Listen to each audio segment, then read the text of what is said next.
എന്നിട്ട് പോയപ്പോ എങ്ങോട്ടാ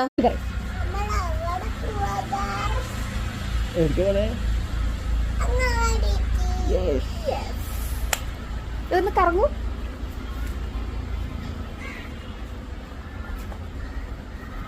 അടിപൊളി. അതാ ആ കുഞ്ഞാവെക്കോടെ ഇരുന്നല്ല കുട്ടീൻ്റെ അമ്മ പോയിട്ടുണ്ടോ? കരണില്ലല്ലോ. കുട്ടി കുഞ്ഞാവകളുടെ പേര് ചോദിച്ചോ? എല്ലാരും പേര് ചോദിച്ചോ? കുട്ടി ഫോൺ നമ്പർ എന്നാണ് പറഞ്ഞു. ഫോൺ നമ്പർ കൊണ്ടുവരണ്ടേ അമ്മേന്റെ ഫോൺ നമ്പർ. ആ ശരി, അമ്മേന്റെ ഫോൺ നമ്പർ കൊടുക്കാം ടീച്ചർക്ക്. കുഞ്ഞ് ഫോൺ നമ്പർ കൊണ്ടുവന്നു.